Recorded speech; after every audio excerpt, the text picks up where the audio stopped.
तो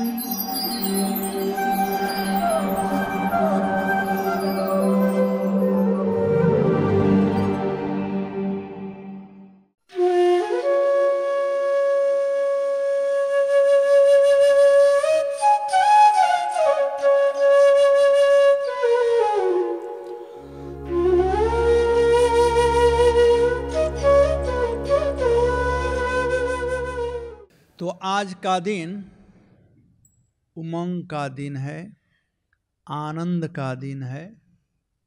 किसी भी रूप में प्रायः भारतवर्ष में या वैदिक संस्कृति के जानकार लोग आज होली मना रहे हैं। वो भी उमंग का ही कारण है, आनंद का कारण है। आनंद प्रकट करने के कई एक तरीके हैं। कोई कुछ बांट करके आनंद प्रकट करता है, कोई नाच गा करके आनंद प्रकट करता है, कोई दूसरों को आनंद से नचा करके आनंद प्रकट करता है।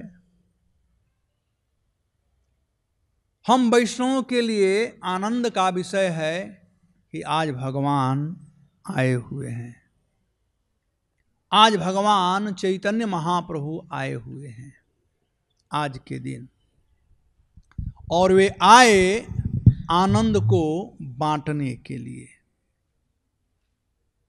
किस आनंद को बांटने के लिए आए हैं? वह आनंद का, उस आनंद का वर्णन कृष्णदास कविराज गोस्वामी कहते हैं कि भगवान चैतन्य महाप्रभु के आविर्भाव के 3 गौड़ कारण हैं। मुख्य कारण, सब मिलाकर 5 कारण हैं, लेकिन मुख्य कारण 3 हैं। वह एक कि राधा और कृष्ण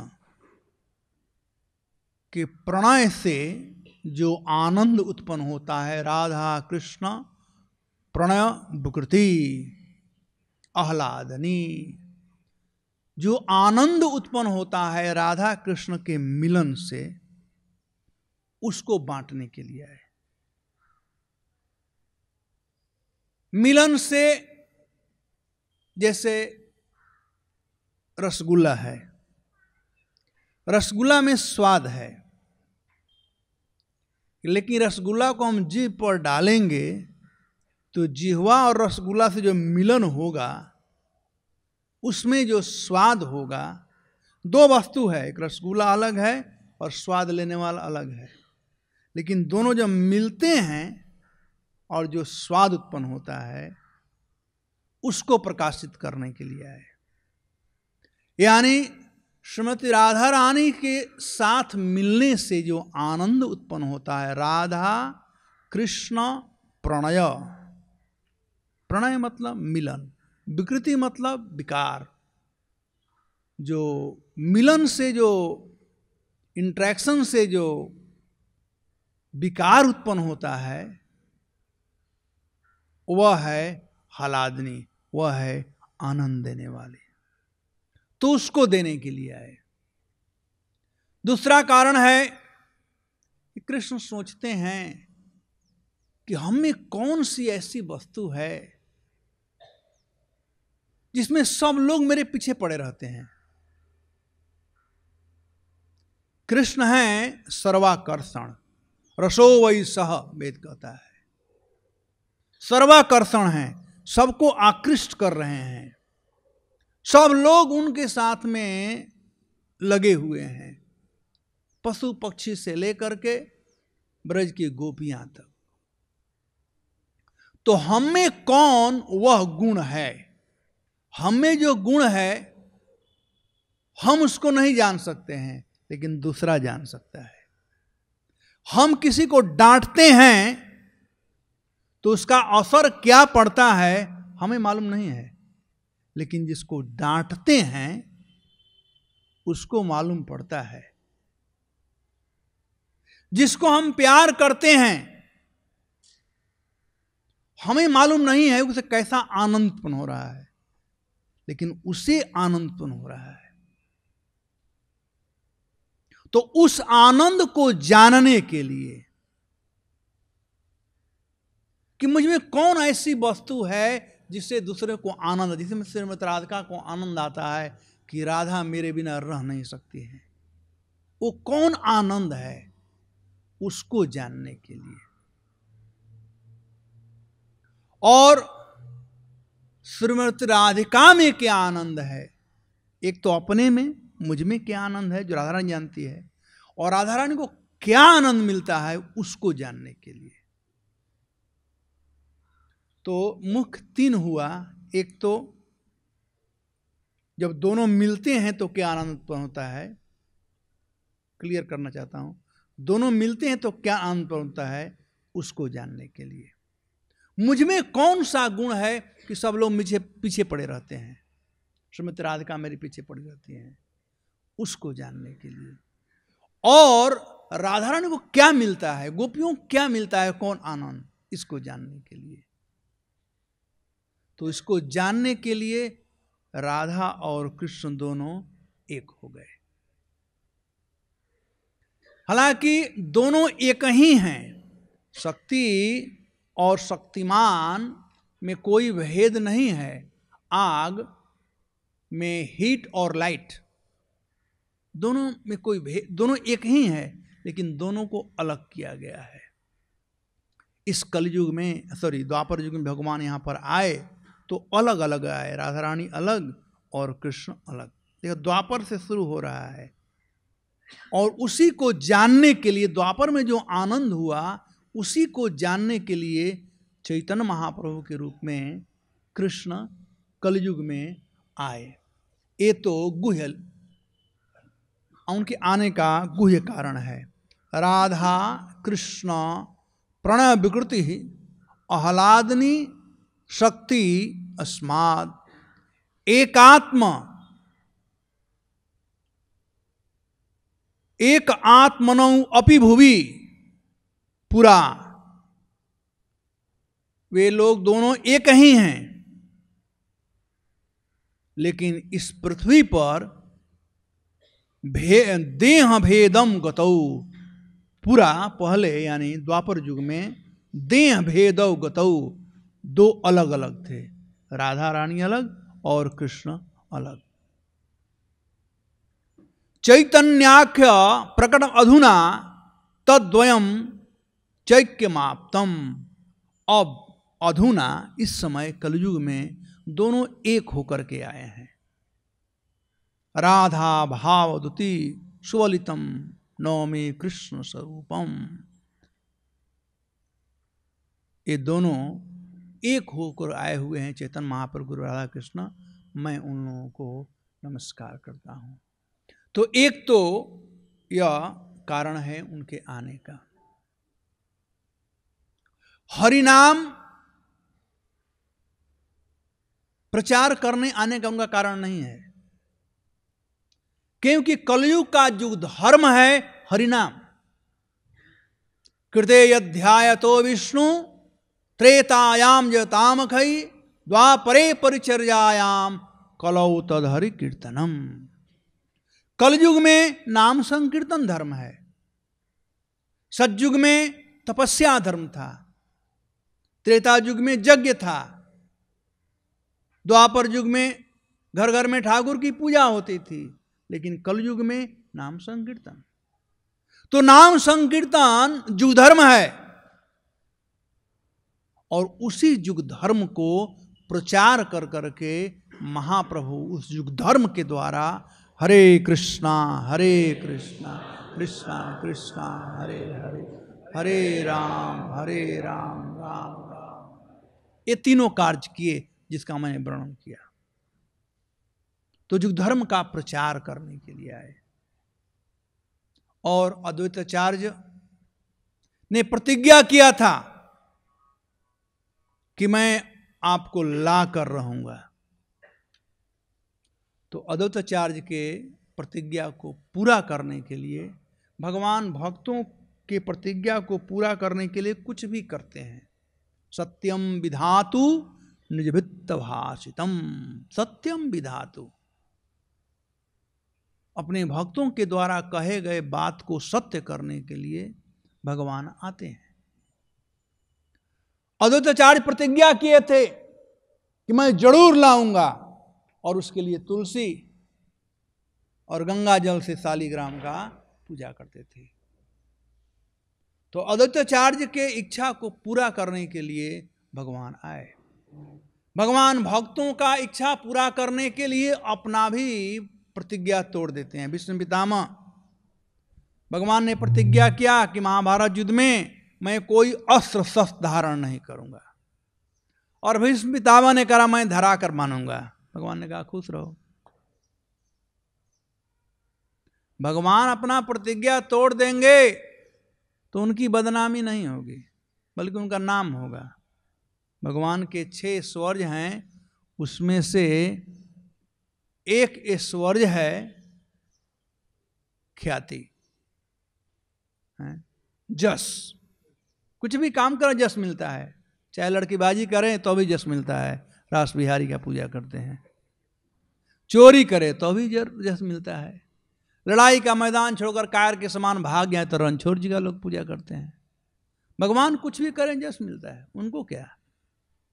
लेकिन भक्त यदि कुछ करता है और कहता है और कर नहीं पाता है तो बड़ी बदनामी होती है, और भगवान को बड़ा दुख लगता है जब भक्तों की बदनामी हो। तो इसलिए भगवान भक्तों को, वैसे भक्तों को जो पूर्णतया उनके शरणागत हैं, उन लोगों के वाणी को, उन लोगों के प्रतिज्ञा को भगवान टूटने नहीं देते हैं।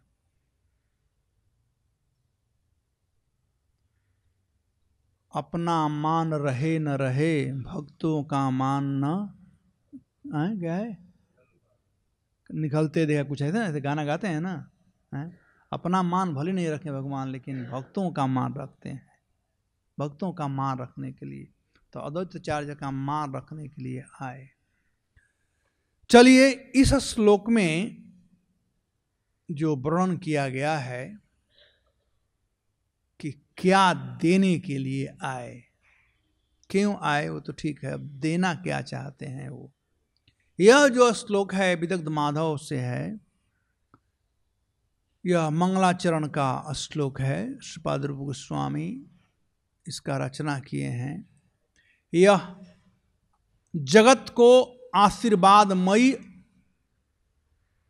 जो यह श्लोक है, मंगलाचरण है, मंगलाचरण का श्लोक है।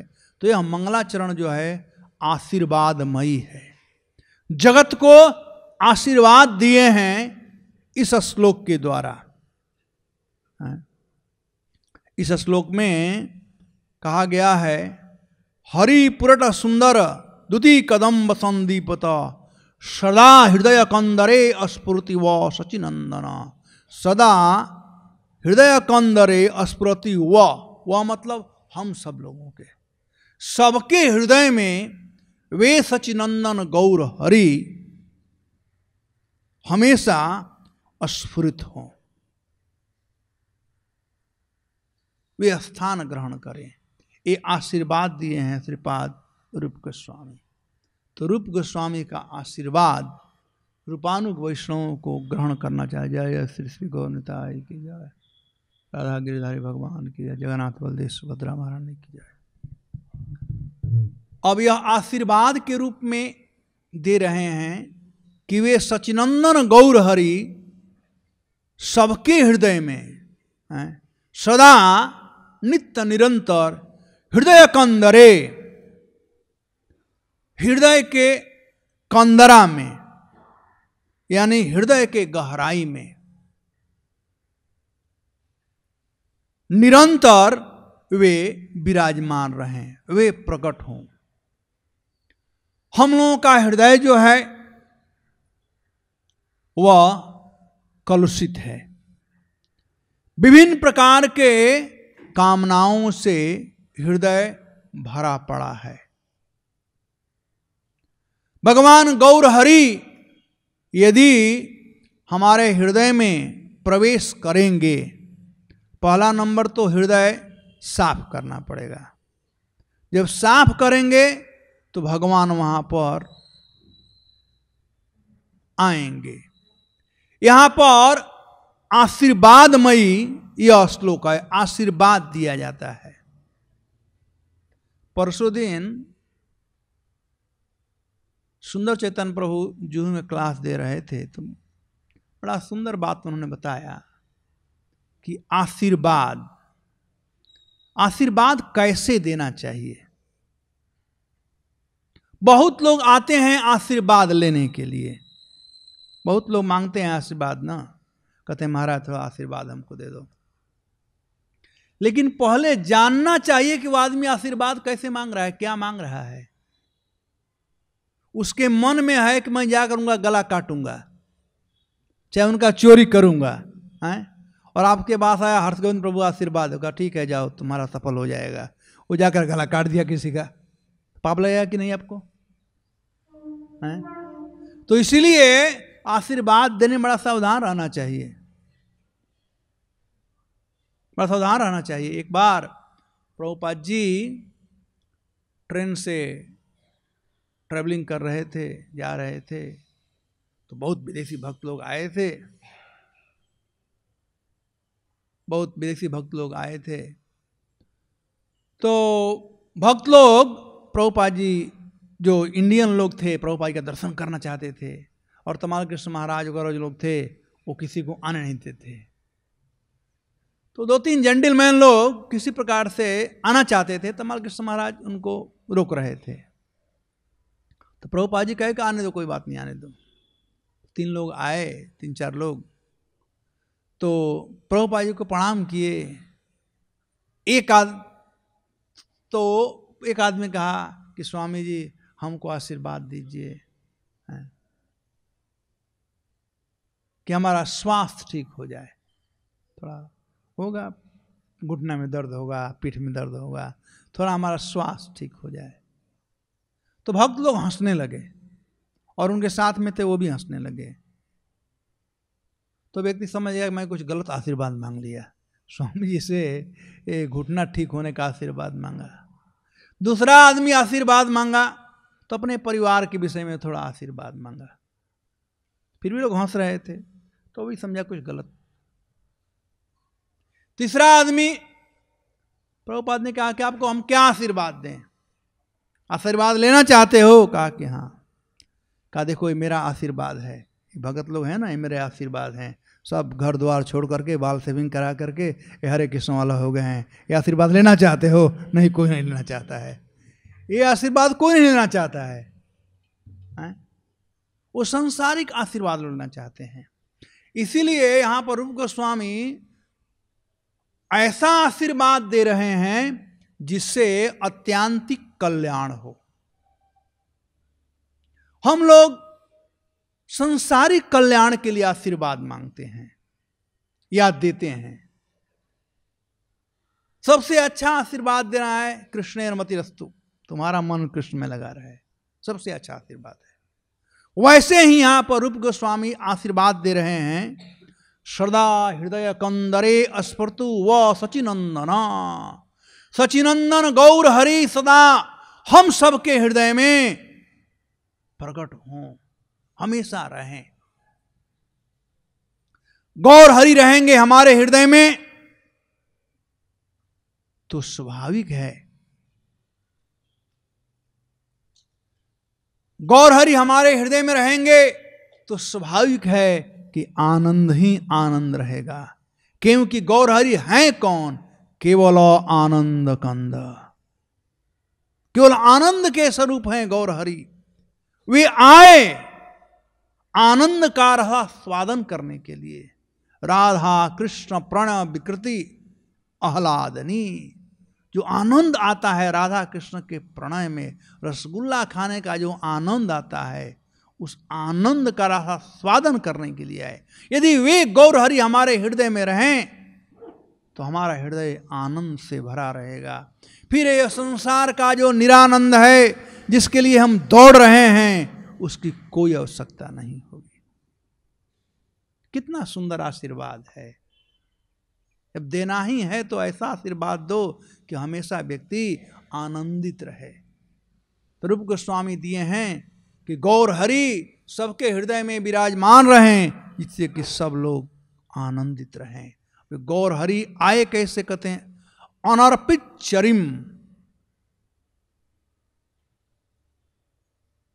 अनअर्पित मतलब जो अर्पित नहीं किया गया था, जो दिया नहीं गया था।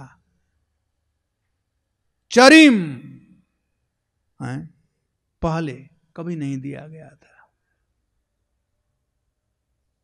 एटलीस्ट इस कलयुग में तो नहीं। या चरिम मतलब पहले मत बहुत, ये तो एक चतुर्युगी है ना। ब्रह्मा जी का ये 12 बज रहा है, ऐसे कई चतुर्युगी बीत चुके हैं। आई थिंक ये 7वां मनवंतर है, तो 6 मनवंतर पहले बीत गया है। तो समझ सकते हैं कितने चतुर्युगी बीत चुके हैं। तो इसी के लिए करें, इसी ब्रह्मांड में अभी इस ब्रह्मा जी हैं, इस ब्रह्मा जी के जीवन काल में पहले जो कभी नहीं दिया गया था, या इसी चतुर्युगी में सतयुग, त्रेता, द्वापर, कम से कम 3 समय पहले कभी नहीं दिया गया था। वास्तव में कृष्ण प्रेम को प्रदान करने चैतन्य महाप्रभु आए थे। अनर्पित चरिम चिरात, कब से? पहले नहीं दिया गया था। कहा भाई कब पहले? पहले मतलब आज के पहले, ये भी पहले हो सकता है। यानी जिस दिन यह श्लोक का रचना किए उसके पहले दिन का पहले, वो भी पहले हो सकता है। या कलयुग से पहले द्वापर या त्रेता, या पहले मतलब बहुत पहले हो सकता है। लेकिन कहते हैं चिराग, बहुत दिन से, ईडीसी कह देते हैं, अनलिमिटेड, अनंत काल से जो नहीं दिया गया था, उसको देने के लिए आए। करुणया अवतीर्णा कलौ, ये भगवान की करुणा थी कि जो बहुत दिन का वस्तु था, जो पड़ा हुआ था, बहुत बहुमूल्य था, खराब नहीं हुआ था, उसको देने के लिए आए। करुणया, करुणा करके आए। नमो महावदान्याय कृष्ण प्रेम प्रदायते कृष्णाय कृष्ण चैतन्य नामिने गौरतसे नमः। महावदान्य, एक होते हैं वदान्य और एक हैं महावदान्य। चैतन्य महाप्रभु महावदान्य हैं। वदान्य मतलब निडी लोगों को देना, जो मांगे उसको देना। ऐसे रोड पर भी लोग मांगते रहते हैं ना, या कोई आ जाता है मांगने के लिए, तो उसको कुछ देना, यह वदान्यता है। लेकिन जो बिना मांगे देता हो, बिना भेदभाव के देता हो, वह है महावदान्य। जो मांगने पर देता हो वो वदान्य कहलाता है। और जो ना बिना मांगे देता हो, यानी नीड को समझ रहा है। जब कोई मांग लिया तब व्यक्ति नीड समझता है कि भाई इसे जरूरत है, दे देना चाहिए, तो ये वदान्य हुआ। लेकिन जो बिना मांगे देता है, यानी उसके नीड को समझता है, उसके जरूरत को समझता है। तो कलयुग बड़ा खतरनाक समय है, एक कलह का युग है, और कलह होने में ज्यादा समय नहीं लगता है। तू मैं हुआ, कलह हो गया। एक बार मैं पेपर में कहीं पढ़ा था कि एक शौकीन व्यक्ति पान खाने गया था बनारस, बनारस का पान फेमस है ना। तो बनारस पान खाने गया था और वो जो पान बेचने वाला था उससे थोड़ा 2-4 पैसा के लिए झगड़ा हो गया। अब झगड़ा ऐसे बढ़ा कि वो मारपीट के नौबत पर आ गया। वहीं नहीं रुका, कोर्ट कचहरी में चला गया। अब 2-4 पैसा के लिए आप समझ रहे हो क्या हो गया। तो ये है कलयुग।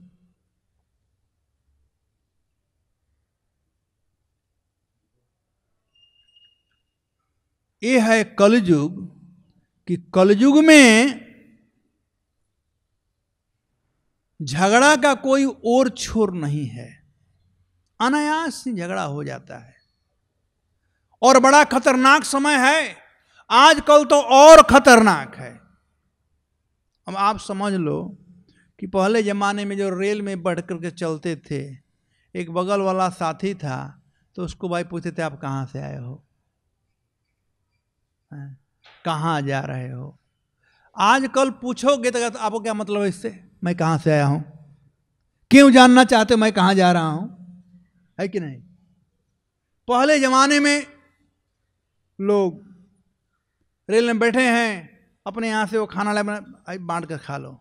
आजकल तो कहे पता नहीं इसमें कोई डाल कर रखा होगा, हमको मारने के लिए दे रहा है क्या। तो विश्वास खत्म होते जा रहा है। कलयुग डे बाय डे खराब हो रहा है। कलयुग बड़ा खतरनाक है। तो भगवान चैतन्य महाप्रभु, भगवान कृष्ण जानते हैं कि कलयुग के जीव कैसे होंगे, तो बिना मांगे देने के लिए आए हैं। जो मांगने पर देता है वो बदान्य है, और जो बिना मांगे दे वह है महाबदान्य। तो ये है चैतन्य महाप्रभु। नमो महाबदान्याय। क्या दे रहे हैं? कृष्ण प्रेम। संसार में सबको प्रेम चाहिए। एक कुत्ता है उसको भी प्रेम चाहिएगा, करो पूंछ हिलाते हुए दौड़ कर आ जाएगा। सबको प्रेम चाहिए, लेकिन दुख की बात है कि लोग समझते नहीं है कि प्रेम है क्या। प्रेम है क्या? लोग काम को ही प्रेम समझते हैं। काम प्रेम नहीं है। प्रेम यदि है तो उसका संबंध है कृष्ण से। कृष्ण प्रेम प्रदायते। फल प्राप्त होता है, पेड़ से प्राप्त होता है। आजकल लोग समझते हैं फल वाले की दुकान से मिलता है। अरे पेड़ नहीं होगा तो फल वाला कहां से लाएगा? पेड़ होना जरूरी है। तो चैतन्य महाप्रभु पेड़ के साथ फल देने के लिए, भाई पेड़ भी ले लो और फल भी ले लो। जब पेड़ रहेगा तो फल जरूर देगा। अब यहां पेड़ लगाना पड़ेगा, पानी डालना पड़ेगा, उसका बाउंड्री करना पड़ेगा, कोई खराब न कर दे। लेकिन एक बार पेड़ तैयार हो जाता है तो कुछ नहीं करना पड़ता है, फल मिलता ही रहता है। अब आम का समय है ना, है? अब आम मिलेगा, साल में एक बार आ जाएगा आम। पानी डालने की जरूरत नहीं है, फेंस करने की भी जरूरत नहीं है। तो चैतन्य महाप्रभु लगा लगाया पेड़ लेकर के आए हैं, वो हैं कृष्ण। वे कृष्ण रूपी पेड़, और फल है उसका प्रेम, कृष्ण प्रेम। उस पेड़ और फल दोनों को देने के लिए आए हैं। नमो महाबदान्याय कृष्ण प्रेम प्रदायते। ये बदान्य व्यक्ति क्या दे रहे हैं? हर्ष गोविंद प्रभु आप लेना चाहते हो तो क्या दे रहे हैं? कृष्ण प्रेम। कृष्ण प्रेम प्रदायते। कृष्ण प्रेम को प्रदान करने के लिए। दायते मतलब देना, और प्रदायते मतलब प्रकृष्ट रूपेण से देना है। मैं ऐसे फेंक दूं ये भी देना हुआ, और बड़ा प्रेम से दूं ये भी देना हुआ। तो प्रदायते, कृष्ण प्रेम प्रदायते। कृष्णाय कृष्ण चैतन्य नामने। वे कृष्ण ही हैं, लेकिन नाम बदल गया है उनका, है?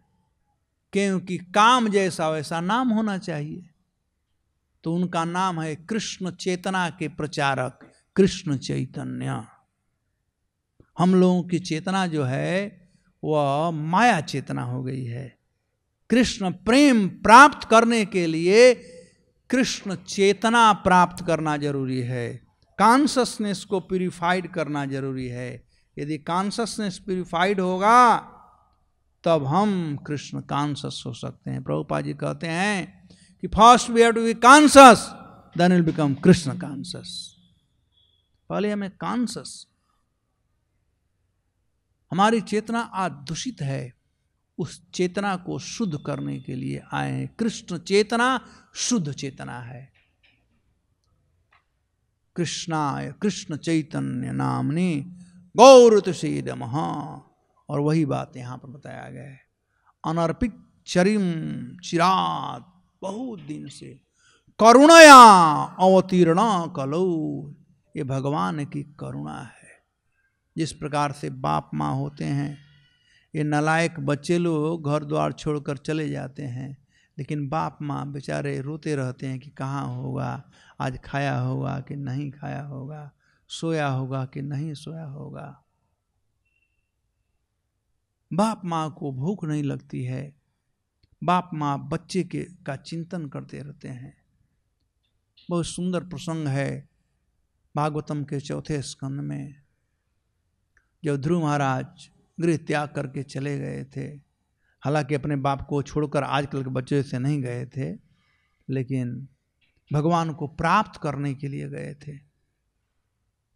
तो ध्रुव महाराज के पिताजी महाराज उत्तानपाद कितने चिंतित थे और कितने दुखी थे कि मेरा बच्चा क्या खाया होगा, जंगल में क्या मिलता होगा, सूखे भूखे पेट सोया होगा, उसे नींद आ भी रही होगी कि नहीं। जंगल बड़ा खूंखार है, हो ना हो कोई भेड़िया उसे खा लिया होगा। विभिन्न प्रकार का चिंता महाराज उत्तानपाद कर रहे थे, जो कि भागवतम के 4 स्कंद में वर्णन किया गया है। ये है बाप का, ये है माँ का चिंता। बच्चे भले नहीं समझते हैं कि बाप माँ को कितना दुख होता है जब बच्चा घर छोड़कर चला जाता है, या बच्चा जब दुखी रहता है। तो भगवान कृष्ण हमारे माता पिता हैं। पिता अहम अस्य जगतः धाता माता पितामह पवित्रम ओमकारम हरिकसाम जजुरेम च। भगवान हमारे माता पिता हैं। हम लोगों के दुख से भगवान दुखी हैं और हम लोगों के सुख से भगवान सुखी हैं। हम लोगों को दुखी देख करके भगवान यहां पर आए, करुणा कर करके।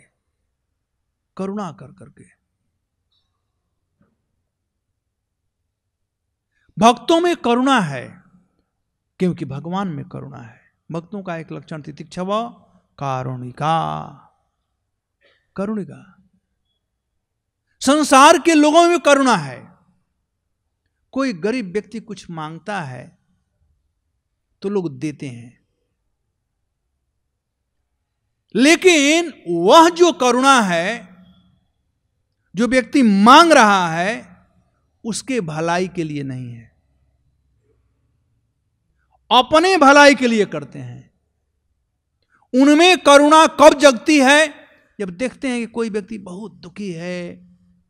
आजकल तो भिखमंगे लोग ही बड़ा भेष बना लेते हैं ना भिख मांगने के लिए, ताकि लोगों के हृदय में करुणा उत्पन्न हो। जब करुणा उत्पन्न होता है तो व्यक्ति दुखी हो जाता है। हाय हाय बेचारा इतना दुखी है, तो उसको दुख लगता है। अब यह अपने दुख को दूर करने के लिए कुछ दे देता है। जब दे देता है तो उसका दुख दूर, तब फिर भूल जाता है, तब करुणा नहीं रहती है। एक बार दे दिया तो भूल गया, अब करुणा उसमें नहीं है, खत्म। लेकिन भगवान और भक्तों की करुणा वैसी करुणा नहीं है। भगवान या भगवान के भक्त जब किसी पर करुणा करते हैं, कृपा करते हैं, तो अत्यांतिक कृपा करते हैं, अल्टीमेट कृपा करते हैं। और दुख जब देखते हैं कि जीव दुखी हैं तो वे दुखी होते हैं, और जब वे करुणा करते हैं और जब जीव सुखी होते हैं तो वे सुखी होते हैं, लेकिन फिर आगे चले जाते हैं दूसरों को देने के लिए। महाप्रभु ने कहा कि जारे देखो तारे कह कृष्ण उपदेश, तो यहाँ करो फिर आगे बढ़ो, फिर आगे बढ़ो, करते जाओ, क्योंकि संसार में सब लोग दुखी हैं, सब लोगों को सुखी करना है। तो भक्त लोग वैसे करुणा करते हैं कि वह व्यक्ति पुनः कभी दुखी न हो, वह कभी दुखी न हो। तो दोनों के करुणा में अंतर है। सांसारिक लोग करुणा करते हैं क्योंकि अपना दुख उसको मिटाने के लिए, और भक्त करुणा करते हैं उस व्यक्ति के दुख को मिटाने के लिए। सांसारिक लोग व्यक्ति के दुख को मिटाने के लिए तो बाई प्रोडक्ट है, अपने दुख को मिटाने के लिए।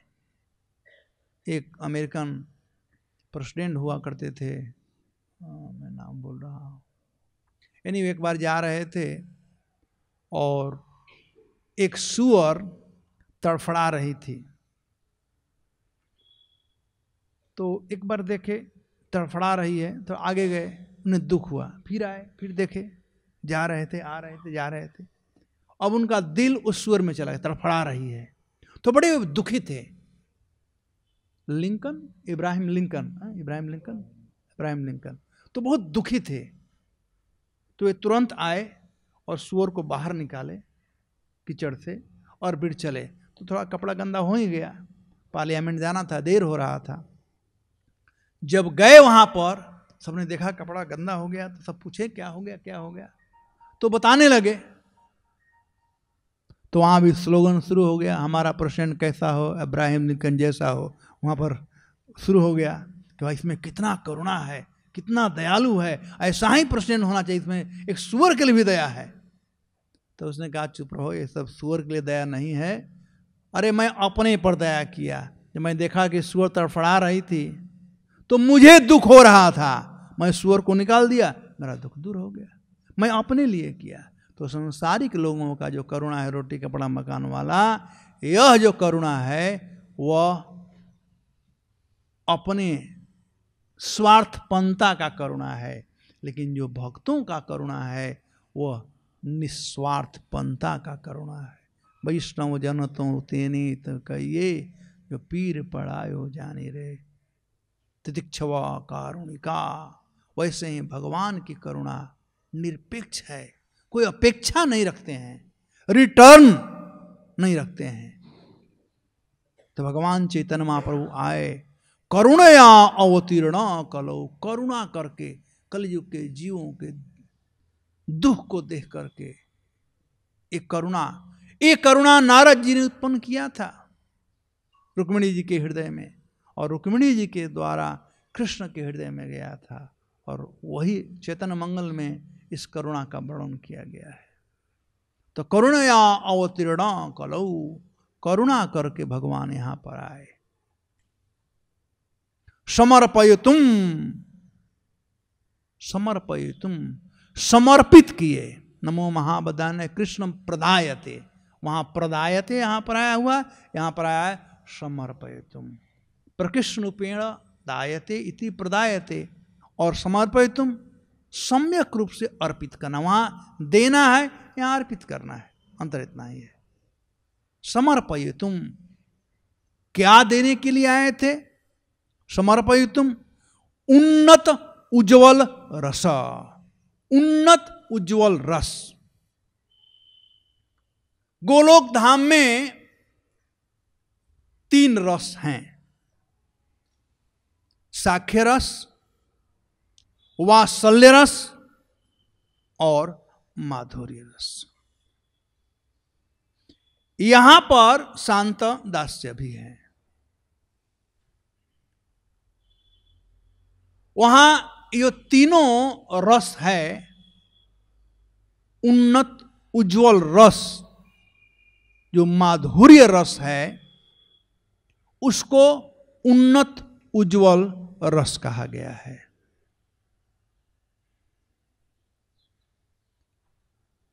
साक्ष्य रस में है तो सखा समझता है कि कृष्ण मेरा सखा है, तो कभी कभी कृष्ण का अवहेलना कर देता है, कृष्ण के कंधे पर चढ़ता है और कृष्ण को अपने कंधे पर चढ़ाता है। यही ना साक्ष्य रस। वात्सल्य रस में बंधन है, वात्सल्य रस में बंधन है, बाप मां का बंधन है। यशोदा मैया ने बांध दिया था कृष्ण को। लेकिन माधुर्य भाव जो है वो उन्मुक्त रस है। साक्ष्य में जो जीता वो चढ़ेगा और जो हारा वो चढ़ाएगा, कंधे पर ही है ना। वहां पर वो कंडीशनल है, वहां कंडीशन है भाई, जो जीतेगा वह कंधे पर चढ़ेगा और जो हारेगा वो चढ़ाएगा। वो कंडीशनल है, वह कंडीशन है। वात्सल्य रस में बंधन है, लेकिन माधुर्य रस में उन्मुक्तता है। उस माधुर्य रस में भी दो भाव है, एक है स्वकीय और एक है परकीय। अब स्वकीय और परकीय भाव का उदाहरण मैं मंडेन उदाहरण देकर दे रहा हूं, क्योंकि जो कुछ भी संसार में है वो परछाई है, वो असली है और यहां नकली है, परछाई है ना।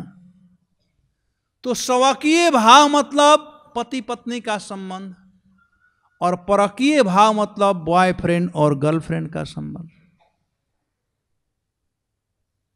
अब ये दोनों में आनंद किसमें है?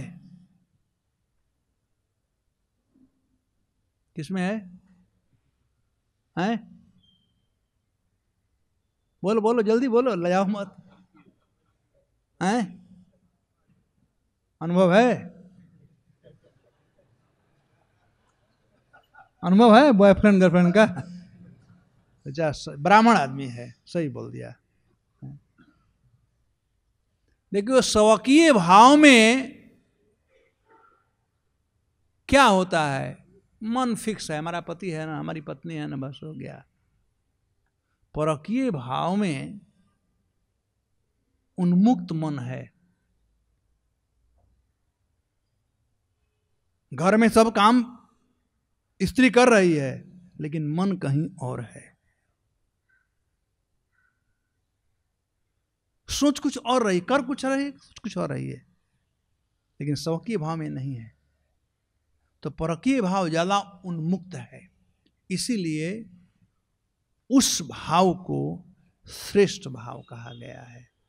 परकीय भावे जाता जहां ब्रजे तो प्रचार, और परकीय भाव का जो प्रचार है वह ब्रज में है, स्वकीय भाव जो है वह द्वारिका में है, परकीय भाव ब्रज में है। तो उसी परकीय भाव को उन्नत उज्जवल रस कहा गया है। उन्नत ये श्रेष्ठतम है, उन्नत है, अब उसके ऊपर कुछ है ही नहीं। और उज्जवल है, इस संसार में गर्लफ्रेंड और बॉयफ्रेंड का जो भाव है वो उज्जवल नहीं है, कहते हैं वो चरित्र विहीन है, कैरेक्टरलेस है। लेकिन स्पिरिचुअल स्काई में वो टॉप मोस्ट है, उन्नत उज्जवल रस। ये उन्नत उज्जवल रस है, सर्वश्रेष्ठ है, सर्व पवित्र है,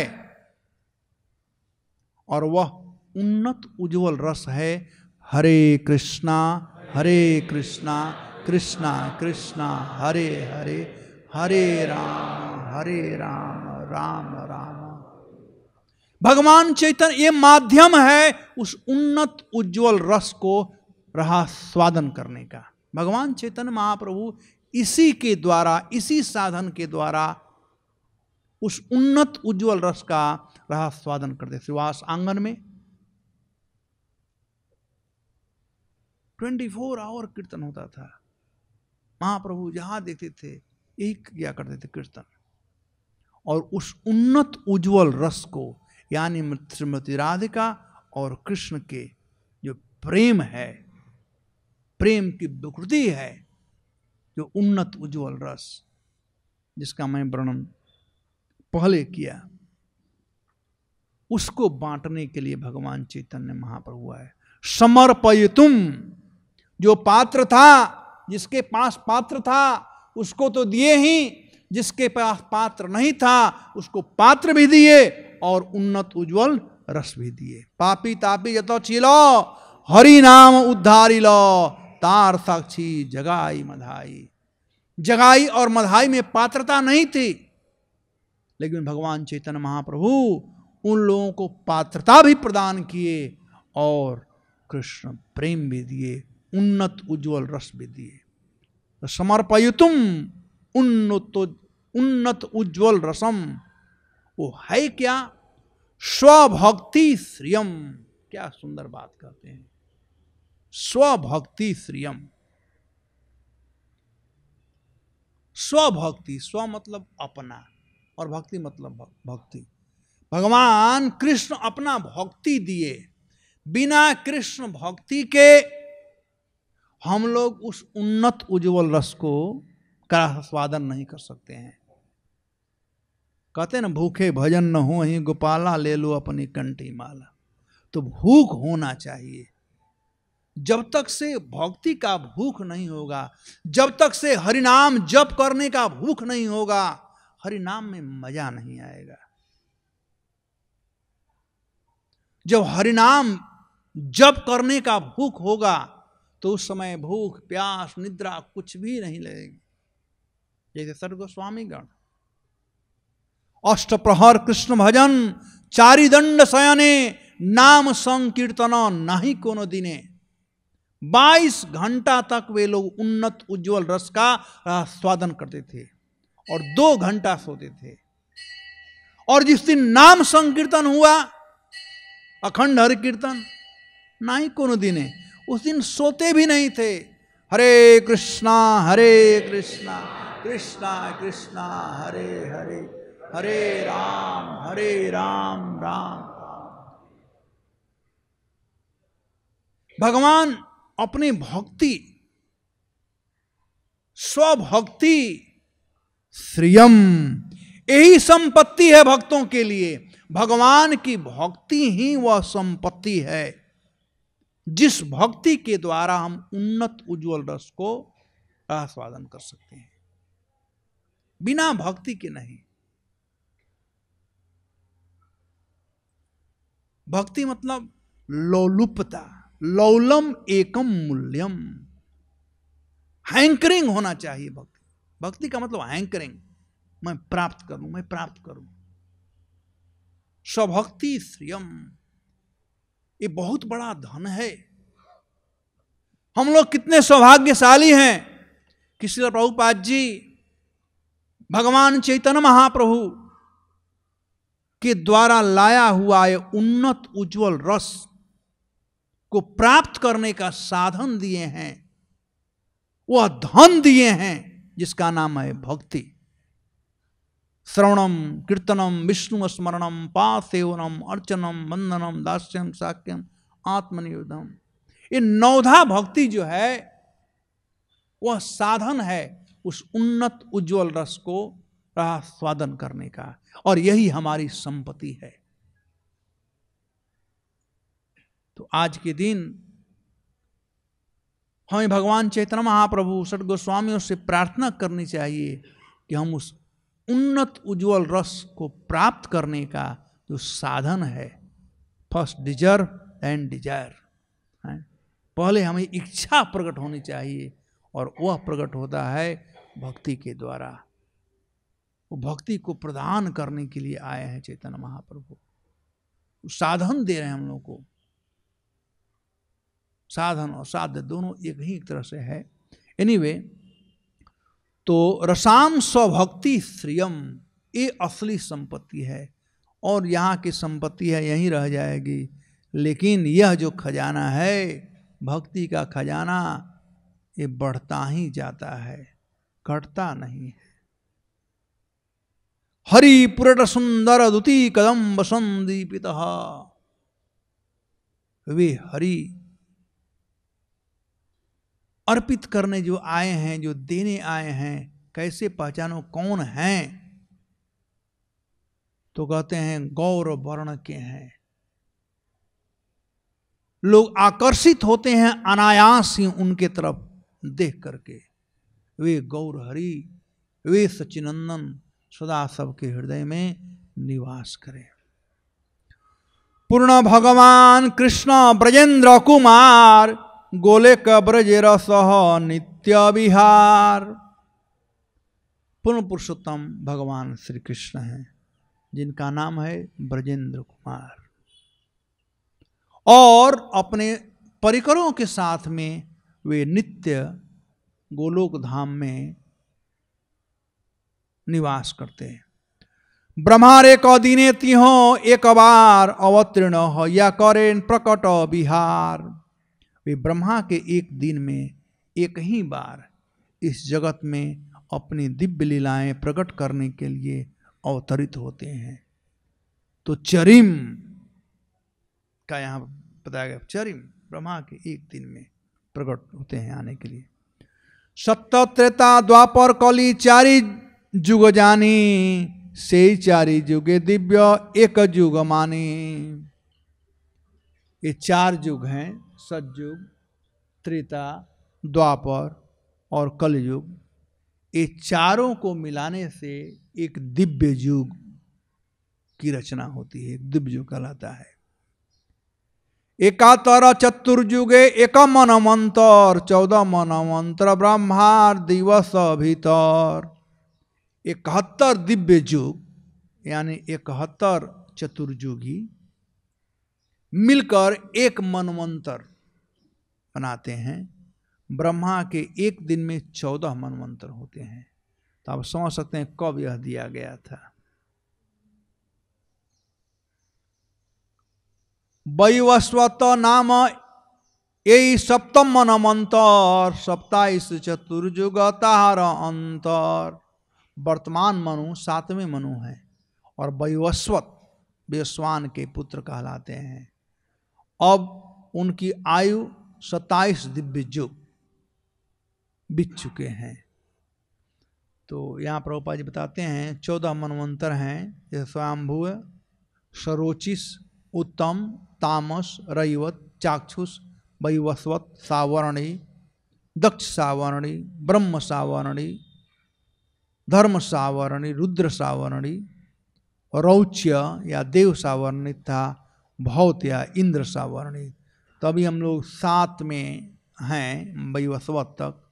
अब 8वां बलि महाराज आएंगे, वो सावर्णी होंगे, तो वहां से प्रारंभ होगा। एनीवे,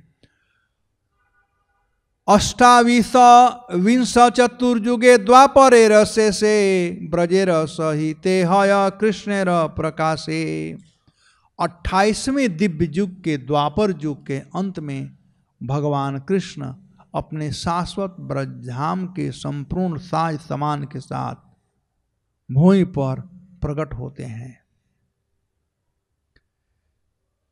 दास्य साख्य वात्सल्य श्रृंगार चारि रस, चारि भावे भक्त जत कृष्ण तारवश। यहाँ शांत रस का वर्णन नहीं किया गया है। तो भगवान को अपने बस में ये 4 लोग करते हैं। एक जो दास्य भाव में है सेवा के द्वारा, साख्य भाव वाला, वात्सल्य भाव वाला और श्रृंगार यानी माधुर्य भाव वाला। इस प्रकार से भगवान बस में होते हैं। दास्य सखा पिता माता कांता गण लैया, ब्रजे क्रीड़ा करे कृष्ण प्रेमाविष्ट हैया। अब इन 4 रसों, ये 4 रस ब्रज में विद्यमान है, बल्कि 5 रस, शांत रस भी है।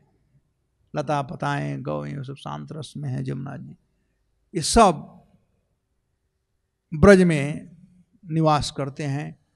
5 रस जो गोलोक धाम में भी नहीं है वह वृंदावन में है। गोलोक धाम में 3 ही है, लेकिन दास्य वैकुंठ में है, गोलोक में नहीं है। वह इस वृंदावन में विद्यमान है।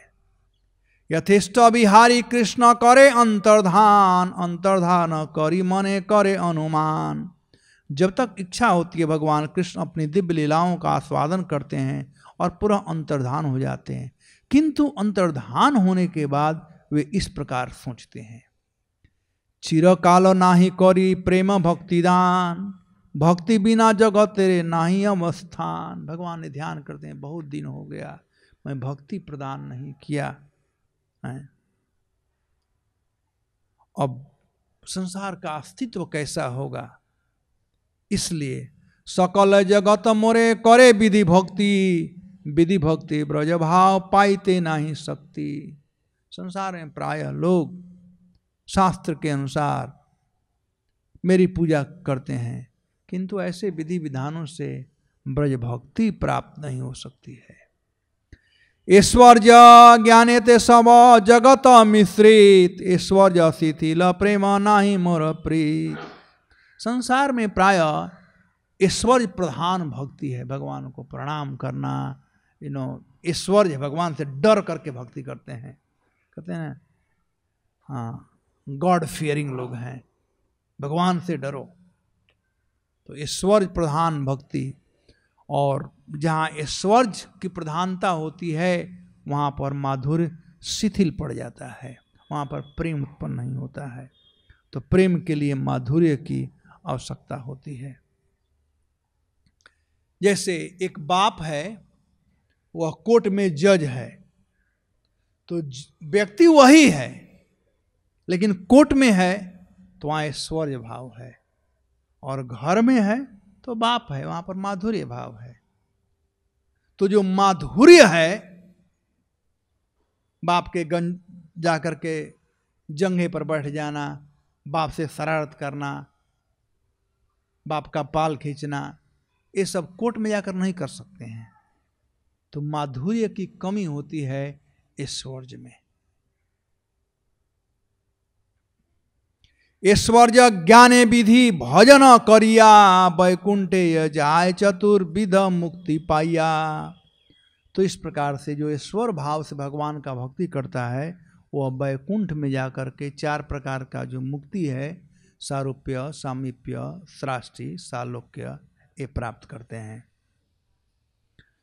जुग धर्म प्रवताइमु नाम संकीर्तन, 4 भाव भक्ति दिया नाचामु भुवन।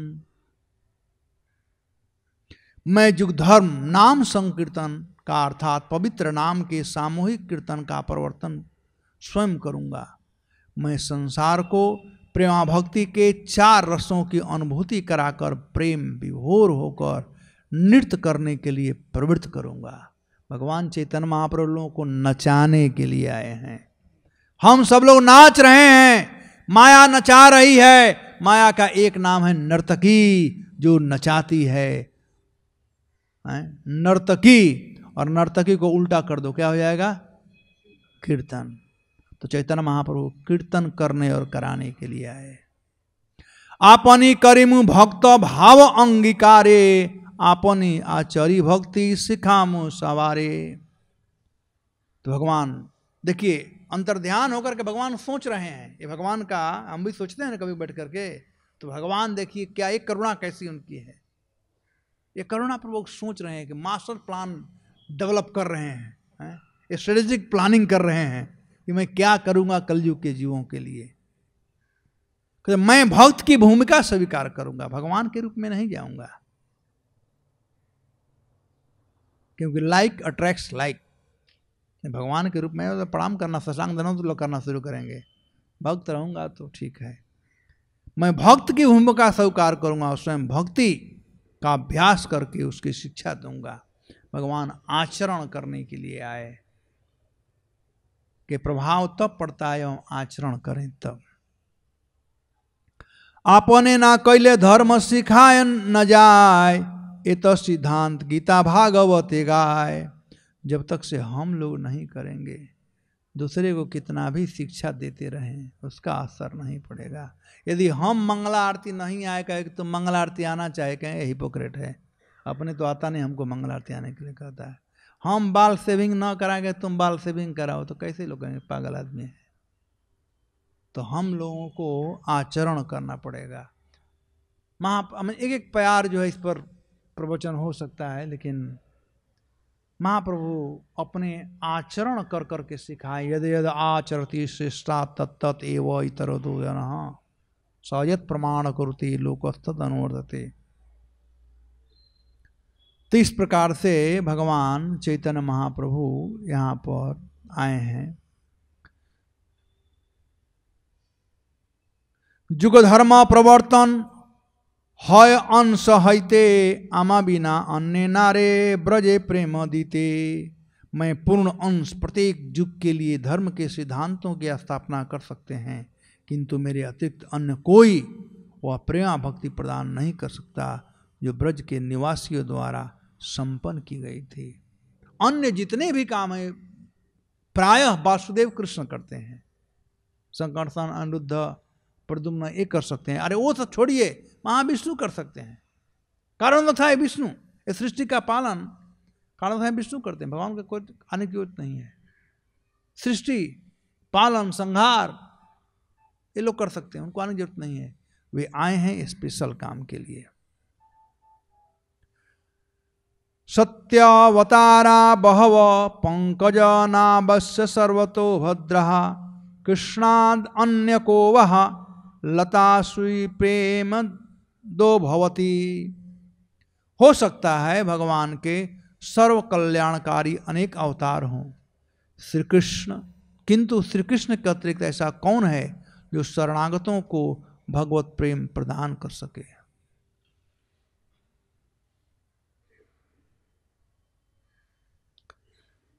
चैतन्य सिंहेर नवदीप अवतार सिंह ग्रीव सिंह बीज सिंहेर हुंकार। इस प्रकार सिंह रूप भगवान चैतन्य नवदीप में प्रकट हुए। उनके कंधे सिंह जैसे हैं, उनकी शक्ति सिंह जैसी, और उनका उच्च स्वर भी सिंह जैसा है। सिंह मतलब जंगल का राजा। तो कृष्ण प्रेम प्रदान करने वाले राजा आए हैं। से सिंह वासुकी जीवर हृदय कंदरे कलमस विदरस नासे जहार हुंकारे। वह सिंह प्रत्येक जीव के हृदय के भीतर आसीन हो, इस प्रकार वे अपने गर्जना से मनुष्य के हाथी जैसे पापों को दूर करें। कहा कि सबके हृदय में सदा हृदय कंदरे स्फूर्ति वह सचुनंदना, सबके हृदय में निवास रहें। निवास करेंगे क्या? तो हुंकार करेंगे, जिससे जो हाथी रूपी जो पाप है वह वहाँ से गर्जना से दूर भाग जाएगा। तो इस प्रकार से आप लोग पढ़ लीजिएगा, क्योंकि समय में काम करना उचित होता है। समय की पाबंदी है, मुझे जाना ही पड़ेगा। तो आप लोग इस श्लोक का व्याख्या चैतन्य चरितामृत के आदि लीला के अध्याय 3 में पूरा किया गया है, तो आप लोग इसको पढ़ लीजिएगा। लेकिन मोटा मोटी जैसा कि हर्ष गोविंद प्रभु ने पूछा कि भगवान देने आए थे, वही बताइए। तो वे आए थे देने के लिए उन्नत उज्जवल रस, और उसको प्राप्त करने का साधन क्या था? जो हम लोगों की संपत्ति है वह है भक्ति।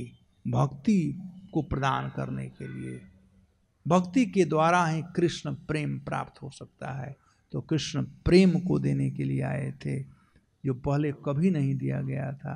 तो रूप गोस्वामी कहते हैं कि वही भगवान चैतन्य महाप्रभु सबके हृदय में निवास करें। धन्यवाद। हरे कृष्ण।